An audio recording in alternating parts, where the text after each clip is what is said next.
Hi hello എല്ലാ കൂട്ടുകാർക്കും easy വേൾഡിൻ്റെ ഒരു പുതിയ എപ്പിസോഡിലേക്ക് സ്വാഗതം. നമ്മൾ ഒരുപാട് നാളായി ഇപ്പോൾ വീഡിയോ ഒക്കെ അപ്ലോഡ് ചെയ്തിട്ട്. അപ്പോൾ ഒരു കിടിലൻ റെസിപ്പി ആയിട്ടാണ് ഇന്ന് നമ്മൾ എത്തിയിട്ടുള്ളത്. എല്ലാവർക്കും തന്നെ വളരെ എളുപ്പത്തിൽ ചെയ്തെടുക്കാവുന്ന റേഷനരി വെച്ചിട്ടുള്ള നല്ല അടിപൊളി ഒരു റൈസ് റെസിപ്പിയാണ്. ഇതിന് വേറെ കറിയുടെ ഒന്നും ആവശ്യമില്ല. അപ്പോൾ നമുക്ക് ഈസി ആയിട്ട് ഈ റെസിപ്പി എങ്ങനെയാണ് ചെയ്യാൻ നോക്കാം. ഞാനിപ്പോൾ ഒരു കപ്പ് റേഷനരി എടുത്തിട്ടുണ്ട്. അത് നന്നായിട്ട് കഴുകി വൃത്തിയാക്കി നമുക്ക് മാറ്റി വയ്ക്കാം. ഇതിപ്പോൾ വളരെ പെട്ടെന്ന് തന്നെ കുക്കായി കിട്ടുന്ന റേഷനരി ആട്ടോ. അപ്പോൾ ഒരുപാട് വേവിക്കേണ്ട ആവശ്യമൊന്നുമില്ല. അതുകൊണ്ട് തന്നെ നമ്മളിത് സോക്ക് ചെയ്തൊന്നും വെക്കുന്നില്ല. ജസ്റ്റ് നമ്മൾ വെള്ളം തിളപ്പിച്ച ഉടനെ അരി അതിലേക്ക് ചേർത്ത് കൊടുത്തിട്ട് വേവിച്ചെടുക്കുന്നതാണ്.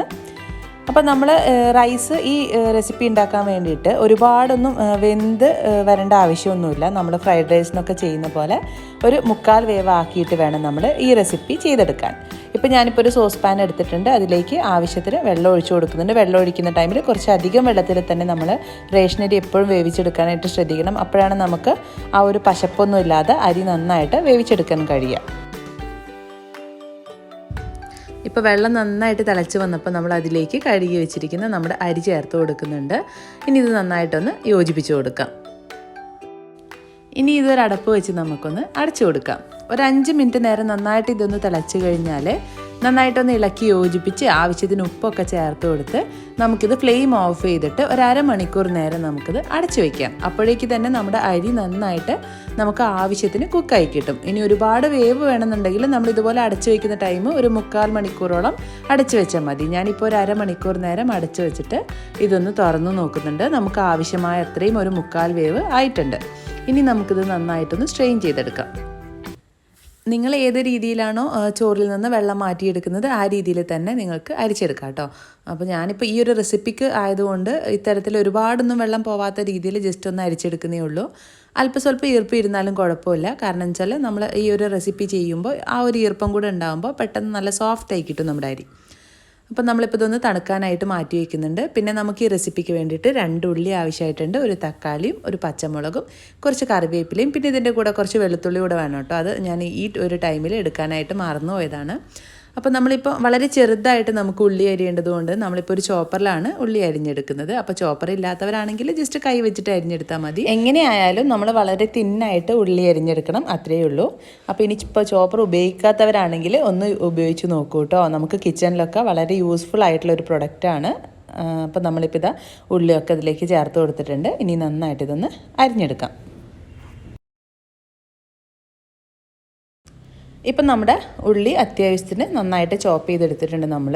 അപ്പം നമ്മൾ തക്കാളി ഒന്നും ഇതുപോലെ ചോപ്പ് ചെയ്യുന്നില്ല കേട്ടോ. തക്കാളി ചോപ്പ് ചെയ്ത് കഴിഞ്ഞാൽ അതിൽ നിന്ന് വെള്ളമൊക്കെ വന്നിട്ട് അതൊരു വൃത്തിയില്ലാത്ത രീതിയിലാണ് ഉണ്ടാവുക. അതുകൊണ്ട് നമ്മൾ കറിയൊന്നും ഉണ്ടാക്കാനല്ലല്ലോ. അതുകൊണ്ട് തക്കാളി ജസ്റ്റ് നമ്മൾ അരിഞ്ഞ് ചേർക്കുന്നേ ഉള്ളൂ. ഇപ്പം നമ്മൾ ഉള്ളിയൊക്കെ അരിഞ്ഞ് വെച്ചിട്ടുണ്ട്. നമ്മുടെ റൈസൊക്കെ ഇപ്പോൾ നന്നായിട്ട് തണുത്ത് വന്നിട്ടുണ്ട്. ഇനി നമുക്കിതിലേക്ക് ആവശ്യമായിട്ടുള്ളത് മുട്ടയാണ്. മുട്ട എന്ന് പറയുന്നത് ഞാനിപ്പോൾ ഇവിടെ ഒരു കപ്പ് അരിക്ക് ഏകദേശം ഒരു 4 മുട്ട എടുത്തിട്ടുണ്ട്. അപ്പം നമുക്ക് കൂടുതൽ മുട്ട വേണമെങ്കിൽ ചേർക്കാം കേട്ടോ. ഇനിയിപ്പോൾ ഒരു 2 മുട്ടയൊക്കെ വെച്ചിട്ട് ചെയ്താലും കുഴപ്പമില്ല. ഒരു 4 മുട്ടയാകുമ്പോൾ അത്യാവശ്യം നല്ലൊരു ടേസ്റ്റിൽ നമുക്കത് ചെയ്തെടുക്കാം. ഇനിയിപ്പോൾ ഒരു പാനിലേക്ക് നമ്മൾ കുറച്ച് വെളിച്ചെണ്ണ ഒഴിച്ചു കൊടുക്കുന്നുണ്ട്. വെളിച്ചെണ്ണയിൽ തന്നെ ചെയ്തെടുക്കുന്ന കേട്ടോ നല്ലത്. നമ്മൾ മുട്ടയൊക്കെ ബുർജിയൊക്കെ ഉണ്ടാക്കുമ്പോൾ വെളിച്ചെണ്ണയിലല്ലേ സാധാരണ ചെയ്തെടുക്കാറ്. അപ്പോൾ വെളിച്ചെണ്ണയിൽ നമ്മൾ കുറച്ച് കറിവേപ്പില ചേർത്ത് കൊടുത്തിട്ടുണ്ട്. ഇനി നമ്മൾ അരിഞ്ഞ് വെച്ചിരിക്കുന്ന ഉള്ളി അത്യാവശ്യത്തിന് ഉപ്പും കൂടെ ചേർത്തിട്ട് നന്നായിട്ടൊന്ന് വഴറ്റിയെടുക്കാം. ഈ ഒരു റെസിപ്പിക്ക് നമ്മൾ ഒരുപാട് ഉള്ളി വഴറ്റിയെടുക്കേണ്ട ആവശ്യമൊന്നുമില്ല. ജസ്റ്റ് ഒന്ന് ഉള്ളി വഴന്ന് കിട്ടിയാൽ മതിയാവും. ഇനി ഇതിലേക്ക് നമ്മളിപ്പോൾ എരിവിന് വേണ്ടിയിട്ട് പച്ചമുളക് ചേർത്ത് കൊടുക്കുന്നുണ്ട്. അപ്പോൾ ഞാനിതിപ്പോൾ കുട്ടീസിന് വേണ്ടിയിട്ട് തയ്യാറാക്കുന്നതുകൊണ്ട് തന്നെ ഒരുപാട് എരിവൊന്നും ആവശ്യമില്ലാത്ത രീതിയിൽ ഒരൊറ്റ പച്ചമുളക് ആണ് കേട്ടോ ഇതിൽ ചേർത്ത് കൊടുക്കുന്നത്. പിന്നെ ഞാൻ പറഞ്ഞല്ലോ വെളുത്തുള്ളി കൂടെ നമുക്ക് ഇതിലേക്ക് വേണമെന്ന്. ഇപ്പോൾ ഒരു 5-6 വെളുത്തുള്ളി ഞാൻ എടുത്തിട്ടുണ്ട്. ചെറിയ സൈസിലുള്ള വെളുത്തുള്ളിയാണ്. അപ്പോൾ വലുതൊക്കെ ആണെങ്കിൽ ഒരു 2-3 ഒക്കെ എടുത്താൽ മതിയാവും. ഇതൊന്ന് അരിഞ്ഞ് നമുക്ക് ഇതിലേക്ക് ചേർത്ത് കൊടുക്കാം. എന്നിട്ട് നന്നായിട്ടൊന്ന് വഴറ്റി യോജിപ്പിച്ച് കൊടുക്കാം. പിന്നെ ഇതിലേക്ക് നമ്മളൊരു ടേസ്റ്റിന് വേണ്ടിയിട്ട് ചേർക്കുന്നതേ ഉള്ളൂ. കുറച്ച് മുളകൊന്ന് ക്രഷ് ചെയ്താണ്, അതായത് നമ്മുടെ ചില്ലി ഫ്ലേക്സ് ഇല്ലേ അതാണ് ചേർത്ത് കൊടുത്തിട്ടുള്ളത്. പിന്നെ ഒരു ഫ്ലേവറിന് വേണ്ടിയിട്ട് കുറച്ച് ചിക്കൻ മസാല പൗഡർ. അതൊക്കെ വളരെ വളരെ ചെറിയ രീതിയിൽ മാത്രമേ പൊടികളൊക്കെ ചേർക്കുന്നുള്ളൂ. ഒരുപാടൊന്നും പൊടികൾ ചേർത്തിട്ട് നമ്മൾ അതിൻ്റെ ഒരു ടേസ്റ്റ് ഒന്നും ഒരുപാട് മുന്നിട്ട് നിൽക്കേണ്ട ആവശ്യമില്ല. ഇതൊന്ന് വഴറ്റി കഴിഞ്ഞാൽ നമ്മളിതിലേക്ക് നമ്മുടെ തക്കാളി ഒന്ന് അരിഞ്ഞിട്ട് ചേർത്ത് കൊടുക്കുന്നുണ്ട്. തക്കാളി അത്യാവശ്യം ഒന്ന് വഴന്ന് വരുമ്പോഴേക്ക് തന്നെ നമ്മുടെ 4 മുട്ട ഞാനിപ്പോൾ ഒന്ന് ബീറ്റ് ചെയ്തെടുത്തിട്ടുണ്ട്. നമുക്ക് ഇനി ഇതിലേക്ക് ചേർത്ത് കൊടുക്കാം.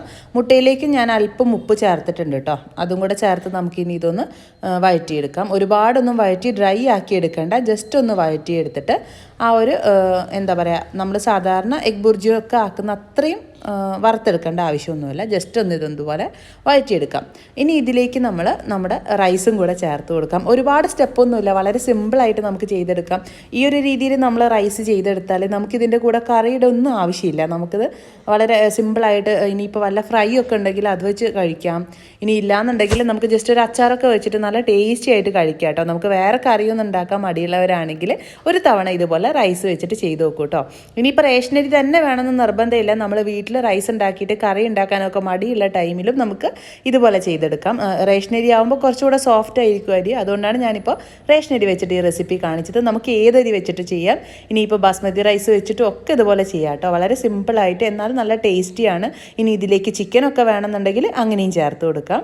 നമ്മളിപ്പോൾ ഈ മസാലയിലേക്ക് നമ്മുടെ റൈസ് ചേർത്ത് കൊടുത്ത് നന്നായിട്ടൊന്ന് ഇളക്കി യോജിപ്പിച്ച് കൊടുക്കുന്നുണ്ട്. ഇനി ഇതിലേക്ക് പ്രത്യേകിച്ച് ഒന്നും ചേർക്കാനില്ല. അവസാനമായിട്ട് കുറച്ച് മല്ലിയില കൂടെ ചേർത്ത് കഴിഞ്ഞാൽ നമ്മുടെ കിഡിലൻ റൈസ് റെസിപ്പി റെഡി ആയിട്ടുണ്ട്. അപ്പോൾ എല്ലാവരും ഇതൊന്ന് ട്രൈ ചെയ്ത് നോക്കണം. വളരെ സിമ്പിളാണ്, എന്നാൽ നല്ല ടേസ്റ്റിയാണ്. എല്ലാവരും ഒന്ന് ട്രൈ ചെയ്തിട്ട് നിങ്ങളുടെ കമൻറ്റ്സ് അറിയിക്കാൻ മറക്കരുത്.